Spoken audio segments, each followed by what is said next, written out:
जो लोग एक्चुअल में वॉर जोन में होते हैं उनको वॉर के नाम से एक्साइटमेंट नहीं होती है, बल्कि उन्हें डर। इस पूरी सिचुएशन में यूक्रेन एक मोहरा बना है। ये प्रोटेस्ट इस लेवल का हुआ कि मिस्टर विक्टर को अपनी जान बचा के भाग। यूएस 1 से 2 मिनट में अगर चाहेगा तो वहां से अटैक लॉन्च कर पाएगा रसिया के खिलाफ। अगर हकीकत में इनको छोटे देशों की चिंता होती तो ये अफगानिस्तान को रातों रात छोड़ के भाग नहीं आए। हमें यूएसए बिल्कुल बर्दाश्त नहीं करेगा। यूएस की जितनी न्यूक्लियर मिसाइल यूरोप में है उनको डिसार्म। ये ईगो की लड़ाई आप तभी करते हो जब किसी और की जान दांव पे लगी। उन हथियारों का यूज करके इंडिया में न जाने कितने लोगों को अपनी जान गंवानी पड़ी।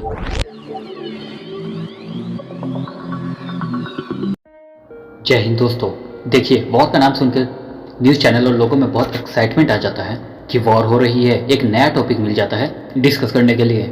एक अलग ही लेवल का थ्रिलर रस होता है जो नॉर्मल वेब सीरीज या नेटफ्लिक्स पे देखने पे या फिर न्यूज़ देखने में नहीं आता है। लेकिन जो लोग वॉर की एक्चुअल सिचुएशन जाते हैं, जो लोग एक्चुअल में वॉर जोन में होते हैं, उनको वॉर के नाम से एक्साइटमेंट नहीं होती है, बल्कि उन्हें डर लगता है। इस चीज़ को वो लोग ज़्यादा अच्छे तरीके से रिलेट कर पाएंगे जिनके अपने भाई या फिर फादर या अपने बेटे गलवान रीजन में थे जब वॉर जैसी सिचुएशन थी।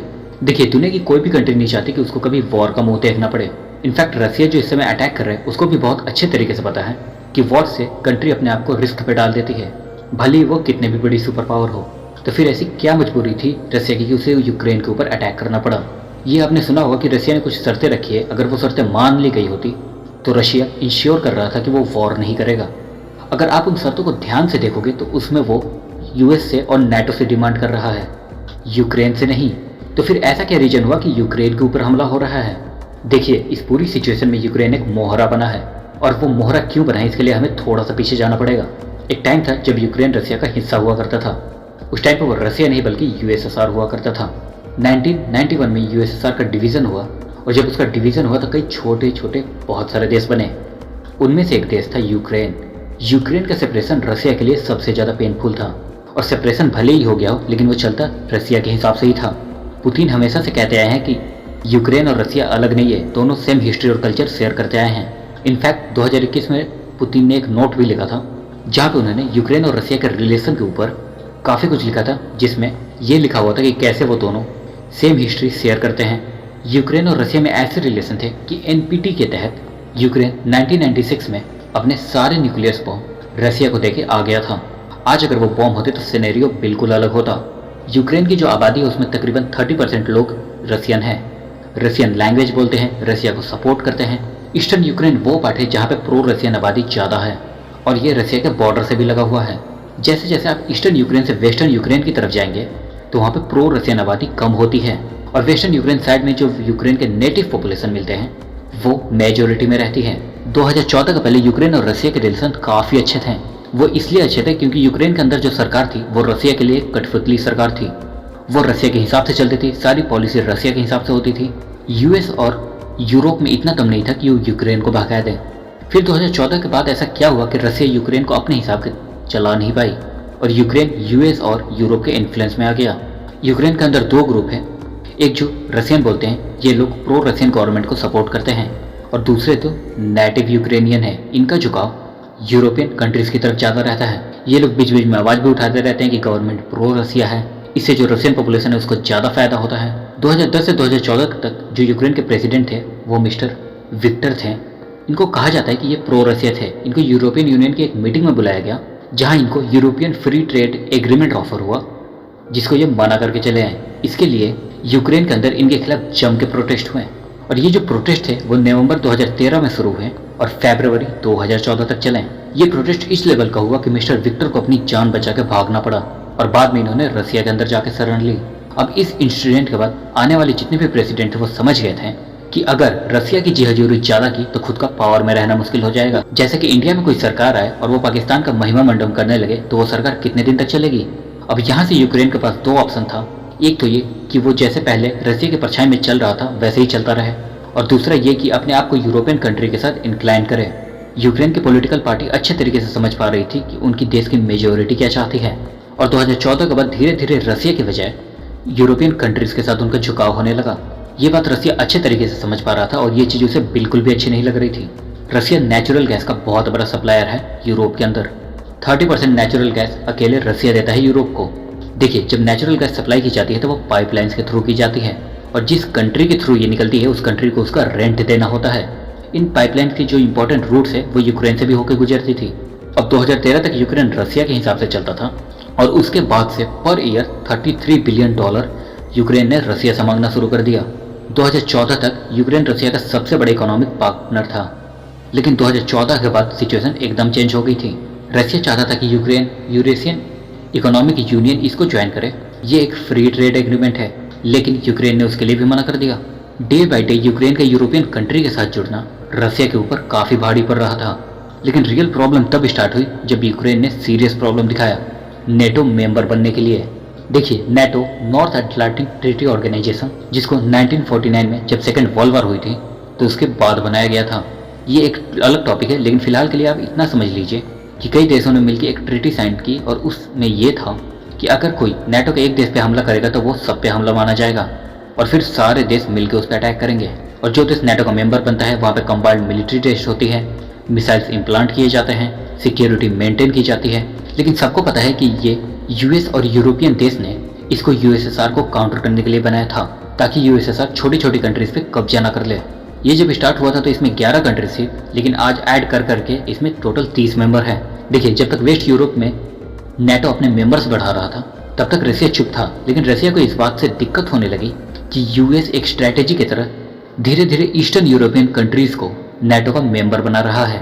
एक तो एंटी रशियन कंट्रीज का ग्रुप बड़ा हो रहा है और दूसरी ये कि रसिया के बॉर्डर पे यूएस की मिसाइल्स और मिलिट्री पहुंच रही है।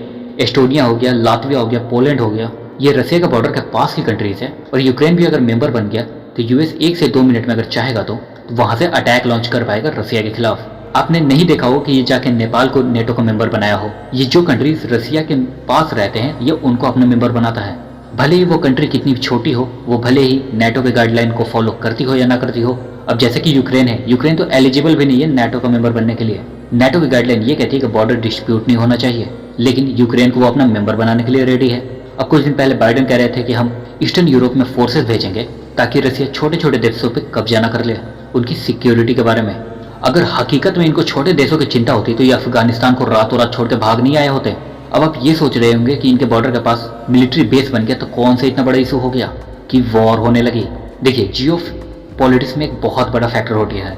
यूएस और रसिया में अगर कभी लड़ाई होती है, जब तक रसिया यूएस को 1 मिसाइल भेजेगा तब तक यूएस 10 मिसाइल भेज चुका होगा। भले ही उसके पास सुपरसोनिक मिसाइल हो, लेकिन रसिया डिसएडवांटेज में रहेगा। अब रसिया अगर मैक्सिको, क्यूबा, कनाडा से ट्रीटी साइन कर ले और यूएस के बॉर्डर के पास जाकर मिलिट्री बेसिस बनाने लगे तो फिर उस सिचुएशन में यूएसए बिल्कुल बर्दाश्त नहीं करेगा। और यही बात रसिया ने ही बोली है कि एग्रेशन आप लोग दिखा रहे हो, क्यों हमारी फ्रेंडली कंट्री को हमारे खिलाफ कर रहे हो, क्यों हमारी कंट्री में नेटो का बहाना बना के मिलिट्री और मिसाइल डिप्लॉय कर रहे हो। यूक्रेन को हथियार सप्लाई करके आपका कौन सा पर्पस पूरा होगा। देखिए, यूएस ने काफी न्यूक्लियर मिसाइल डिप्लॉय कर रखी है यूरोप में और सब ये जानते हैं कि रसिया को काउंटर करने के लिए है। अब रसिया किसी भी कीमत पे यूक्रेन को नेटो का मेंबर बनना अफोर्ड नहीं कर सकता। यूक्रेन नेटो का मेंबर इसलिए बनना चाहता है ताकि वो सिक्योर हो सके, और नेटो कंट्रीज के लिए इससे अच्छी बात और क्या हो सकती है, क्योंकि अगर यूक्रेन नेटो का मेंबर बनता है तो 2295 किलोमीटर का जो यूक्रेन रसिया का बॉर्डर है वो एक्सपोज हो जाएगा। रसिया का बॉर्डर पर नेटो की फोर्सेज आके बैठेंगी। और देखिए, नेटो कंट्री तब तक नहीं जा सकती जब तक यूक्रेन नेटो का मेंबर नहीं बन जाता। क्रीमिया, लुहान और डोन्स ये यूक्रेन के पार्ट थे जहाँ पर रशियन पॉपुलेशन ज़्यादा थी, और यहाँ पर रसिया ने सेपरेट मूवमेंट स्टार्ट करवा दिया। अपने आर्मी की यूनिफॉर्म चेंज करवा के उन्हें सेपरेट ग्रुप में शामिल करवाया और 2014 में क्रीमिया को यूक्रेन से अलग कर दिया। फिर एक रेफरेंडम करवाया, एक वोटिंग करवाया और वहाँ पर मेजोरिटी प्रो रशियन थी, तो फिर रसिया के हक में फैसला आ गया। सेम चीज़ लुहान्स और डोन्स में भी चल रही थी। लुहान्स और डोन्स में पहले से ही सेपरेट मूवमेंट चल रहा था और ये दोनों रीजन ऑलरेडी रसिया के हिसाब से चल रहे थे, क्योंकि प्रो रसिया लोग यहाँ पे ज़्यादा थे। लेकिन अभी जब रसिया को हर तरफ से अटैक करना था यूक्रेन पे, तो एक दिन पहले ही दोनों रीजन को इंडिपेंडेंट घोषित कर दिया और अपनी आर्मी को एंट्री करवा के बोल दिया कि ये पीस कीपिंग फोर्सेस हैं। अभी मैं करंट सिचुएशन की बात करूँ तो रसिया काफ़ी टाइम से यूएसए और नेटो दोनों को ये चीज़ हर तरीके से समझा रहा था कि हम आपके आसपास नहीं आ रहे हैं तो क्यों आप हमारे आसपास फोर्सेस बढ़ा रहे हो। 14 जनवरी को रसिया का फॉरेन मिनिस्टर ने बोला कि रसिया इंडेफिनेटली वेट नहीं करता रहेगा इन चीज़ों के लिए। रसिया ने कुछ डिमांड रखी थी और उन्होंने कहा था कि अगर ये डिमांड पूरी हो जाएगी तो वो अटैक नहीं करेंगे। आप उस डिमांड को अगर गौर से देखेंगे तो आपको समझ में आएगा कि यूक्रेन तो सिर्फ एक मोहरा था, असली जो लड़ाई की वजह है वो यूएस और रसिया ही है। पहली डिमांड ये थी कि नेटो जितनी भी मिलिट्री एक्टिविटी ईस्टर्न यूरोप में कर रहा है उन सबको बंद कर दे और नेटो फोर्सेस को पोलैंड और बाल्टिक देशों से हटा दे। और दूसरी डिमांड ये थी कि यूक्रेन को कभी भी नेटो का मेंबर नहीं बनाया जाएगा, ये रिटर्न में दे। तीसरी डिमांड ये है कि यूएस की जितनी न्यूक्लियर मिसाइल्स यूरोप में है उनको डिसआर्म करें। हालांकि यूएस बहुत कंसर्न है ह्यूमैनिटी को लेके पूरे वर्ल्ड में, लेकिन जब उसके अपने फायदे की बात थी तो वो उससे पीछे नहीं हटा और अपने डिमांड्स को मना कर दिया। और अगर आप इन डिमांड्स को ध्यान से देखोगे तो यूक्रेन से कुछ नहीं मांगा जा रहा, जो भी मांगा जा रहा है वो यूएस और नेटो से मांगा जा रहा है। देखिए, यूएस का इतिहास रहा है कि एक फॉल्स सिक्योरिटी का इंश्योरेंस देने के बाद जब देश बर्बादी पर आने लगता है तो उसे छोड़ के भाग जाता है। आज यूक्रेन में जो भी हो रहा है उसका जितना जिम्मेदार रसिया है उतना ही जिम्मेदार यूएस भी है। इन दोनों कंट्रीज की जो दुश्मनी है उसके चक्कर में लाखों लोगों की जान गई है। आपने सुना हो कि रसिया ने कहा कि हम यूक्रेन पे कब्जा नहीं करेंगे, सिर्फ डीमिलिटराइजेशन कर रहे हैं। जब यूक्रेन पे कंट्रोल आ जाएगा तो वहाँ की गवर्नमेंट रसिया के हिसाब से चलेंगी और फिर ये जो नेटो का डर है कि यूक्रेन नेटो में मिल जाएगा वो भी डर खत्म हो जाएगा। इस पूरी सिचुएशन में आप ध्यान से देखोगे तो सब बोल रहा है कि यूएस को बीच में आना चाहिए मदद के लिए। बाइडन बहुत बड़ी गलती कर रहे हैं। बाइडन बहुत ही वीक प्रेसिडेंट है। देखिए, वो वीक नहीं, वो बहुत ही तेज प्रेसिडेंट है।